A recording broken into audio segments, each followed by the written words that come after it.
Los Angeles, 1916. Construction crews block entire city streets with mountains of sand, gravel, and cement bags. Traffic backs up for blocks as horse-drawn wagons deliver materials directly to building sites. Teams of laborers called mud hens stand ankle-deep in mixing pits, shoveling ingredients together by hand. The concrete must be mixed on site, used immediately, or it becomes worthless stone. This is the Stone Age of construction. Every building, every bridge, every sidewalk requires the same primitive process. Dump materials in the street, mix by hand or with stationary mixers, pour before it sets. Hope it doesn't rain. When rain comes, disaster follows. Exposed cement bags absorb moisture and harden into useless blocks. Sand piles wash into storm drains. Gravel scatters across streets. According to construction industry reports from 1915, weather-related material losses cost contractors an estimated 15 to 20% of total concrete costs annually. The labor is backbreaking. A typical commercial building site in 1916 requires 8 to 12 men working full shifts just to keep concrete flowing to the forms. They shovel sand, gravel, cement, and water into stationary mixers, rotating drums powered by gasoline engines or electric motors. The mixer churns for several minutes, then workers shovel the wet concrete into wheelbarrows and run it to wherever it's needed.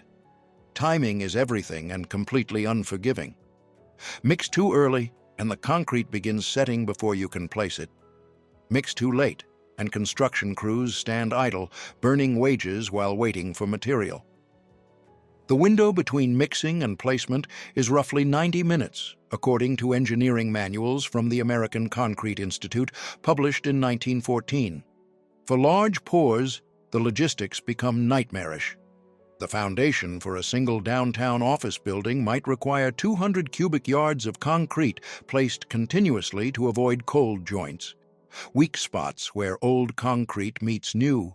This means teams of mud hens working in rotating shifts through the night, mixing and pouring without stopping for 12 or 16 hours straight. The street chaos is accepted as unavoidable. Los Angeles City Council minutes from 1915 record complaints from merchants whose storefronts are blocked by concrete material piles for weeks at a time. Police reports document traffic accidents caused by sand and gravel spilling into roadways.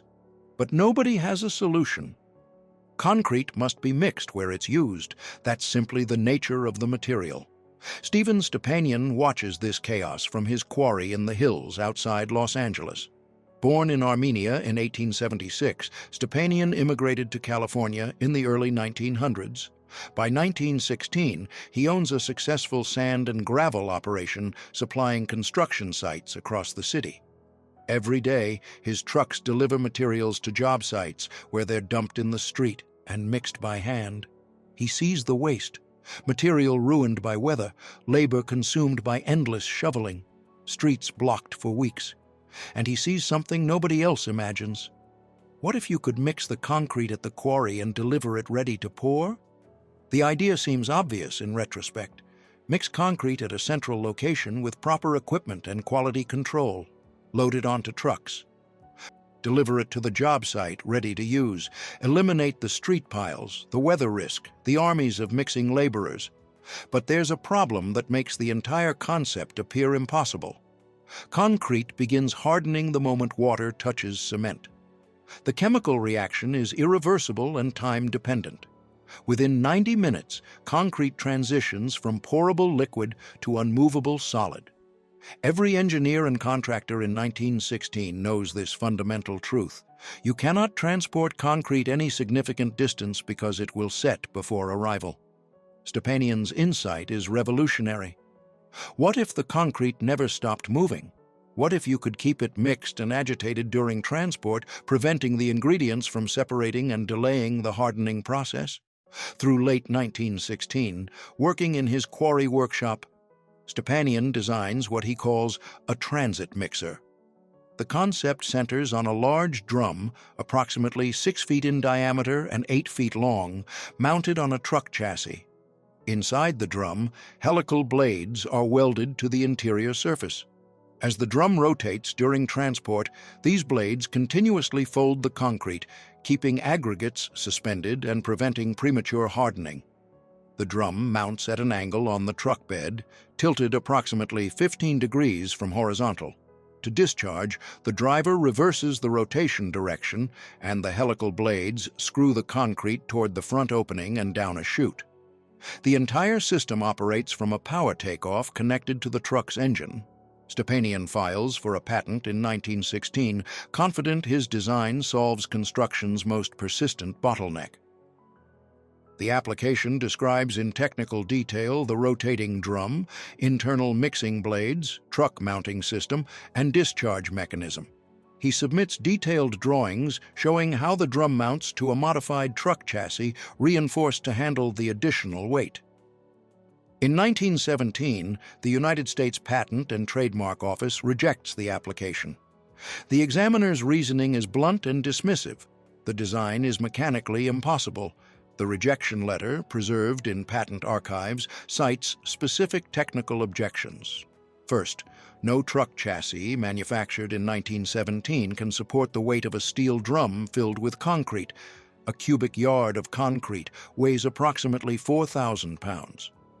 Stepanian's design calls for a drum holding 4 to 6 cubic yards, 16,000 to 24,000 pounds of concrete, plus the weight of the steel drum itself, perhaps another 3,000 pounds. The examiner argues that this weight would snap the axles of any truck chassis available. Second, the examiner claims the shifting center of gravity would make the vehicle uncontrollable. As liquid concrete sloshes inside the rotating drum, the weight distribution constantly changes. The examiner insists this dynamic load would cause the truck to tip over on turns or flip completely when starting or stopping. Third, the Patent Office questions whether concrete can remain workable during extended transport. The chemical hardening process is well documented. The examiner argues that even with continuous agitation, concrete will begin setting within the drum, making discharge impossible. Stepanian appeals the rejection. He argues that truck chassis technology is advancing rapidly and will soon support the required loads. He provides calculations showing that proper drum design and rotation speed will actually stabilize the vehicle by distributing loads evenly. He cites his own experiments demonstrating that agitated concrete remains workable for extended periods. The appeals are denied. The Patent Office position remains firm. The transit mixer violates fundamental principles of mechanics and materials science. While Stepanian fights his legal battle, other companies attempt to solve the concrete delivery problem using simpler approaches the Patent Office will accept. Several manufacturers introduce bathtub trucks, conventional truck beds fitted with open-top containers that hold pre-mixed concrete. The bathtub concept seems reasonable. Mix concrete at a central plant, pour it into the truck container, cover with canvas, and drive to the job site. No rotating drums, no complex mechanisms, no mechanical impossibilities. The bathtub trucks fail immediately and catastrophically.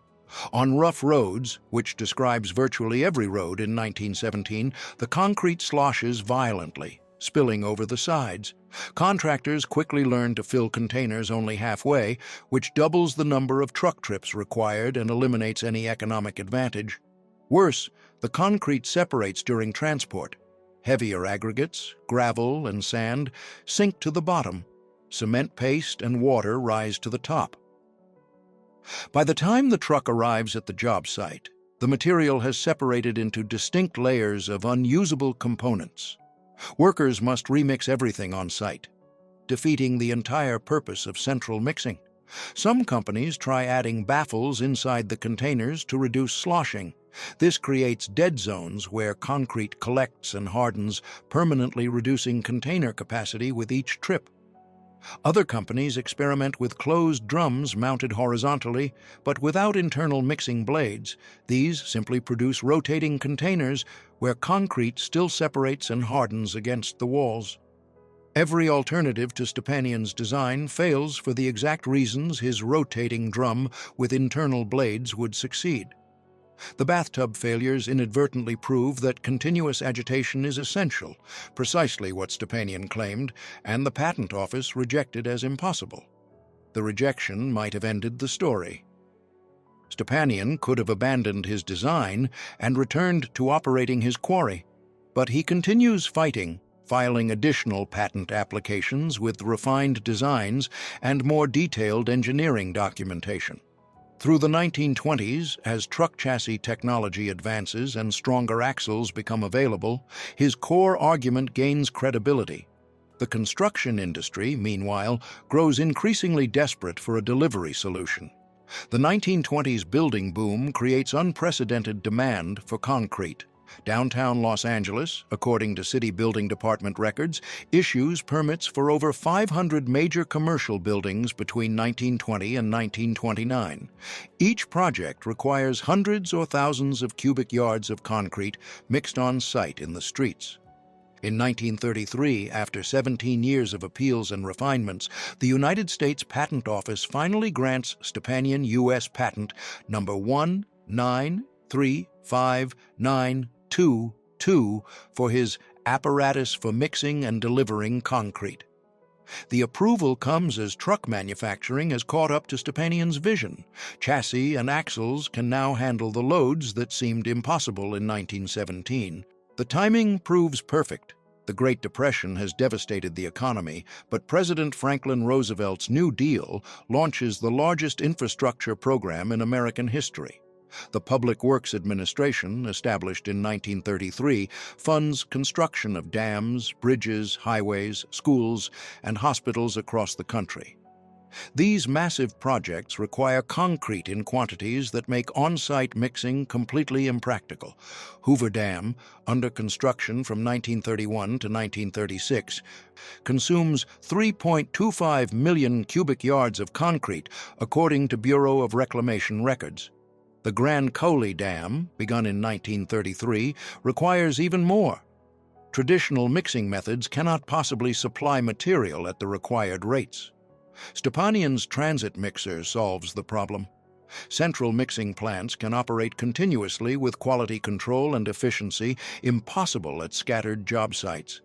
Trucks deliver concrete exactly when and where needed.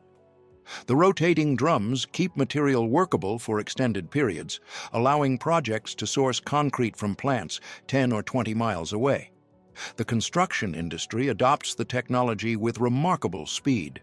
In 1935, Stepanian helps found the National Ready Mixed Concrete Association to establish industry standards and promote best practices. By 1940, according to NRMCA records, over 2,500 ready-mix concrete companies operate in the United States, collectively operating thousands of transit mixer trucks. World War II accelerates adoption. Military construction projects, airfields, naval bases, munitions plants, training facilities require rapid concrete placement on compressed schedules. The War Production Board, according to National Archives documents, designates ready-mix concrete as essential to the war effort and allocates scarce steel for mixer truck manufacturing. The post-war construction boom makes transit mixers ubiquitous. The suburban housing explosion of the 1950s depends on ready-mix concrete for foundations, driveways, and sidewalks. Developers building entire subdivisions cannot afford to mix concrete on site for hundreds of homes simultaneously. Central plants supply multiple projects from a single efficient location. The Interstate Highway System, authorized by the Federal Aid Highway Act of 1956, consumes concrete on a scale that makes Hoover Dam look modest. According to Federal Highway Administration data, the interstate system required approximately 410 million cubic yards of concrete between 1956 and 1992. Virtually all of it arrives in transit mixer trucks, descended from Stepanian's design. Modern transit mixers are technological marvels compared to Stepanian's prototype. Computer controls precisely manage drum rotation speed. Hydraulic systems power drum operation. GPS tracking allows dispatchers to coordinate dozens of trucks simultaneously. Water tanks and dosing systems let drivers adjust concrete consistency on site. But the fundamental design, a rotating drum with internal helical blades mounted on a truck chassis, remains exactly what Stepanian patented in 1933, and the Patent Office rejected as impossible in 1917. According to the National Ready Mixed Concrete Association's 2020 industry data, ready-mix concrete companies in the United States operate approximately 55,000 transit mixer trucks. These trucks deliver over 400 million cubic yards of concrete annually, worth approximately $35 billion. Globally, ready-mix concrete represents a market exceeding $600 billion annually. The vehicle that Patent Office examiners declared mechanically impossible now operates in every country on Earth. The design they claimed would snap axles and flip over now safely navigates city streets, carrying loads exceeding 30,000 pounds. The concept they insisted violated materials science now delivers the majority of concrete used in modern construction. Stephen Stepanian died in 1964, having witnessed his rejected invention become the backbone of global construction. The National Ready Mixed Concrete Association, which he helped found, now calls him the father of the ready-mix concrete industry. His patent, rejected as impossible for 17 years, enabled the construction methodology that built the modern world. The streets of Los Angeles no longer disappear under mountains of sand and gravel. Mud hens no longer stand in mixing pits, shoveling ingredients by hand. Rain no longer ruins material piles worth thousands of dollars. Construction crews no longer work through the night, mixing concrete in desperate attempts to maintain continuous pours. Instead, transit mixer trucks arrive precisely when needed, discharge concrete mix to exact specifications, and drive away. The chaos the Patent Office said Stepanian's design couldn't solve has been solved for nearly a century by exactly the design they rejected. Every foundation poured, every highway expanded, every parking structure built uses concrete delivered in rotating drums that impossible mechanics somehow manage to operate perfectly millions of times daily. The Patent Office was wrong, Stepanian was right, and the concrete keeps flowing.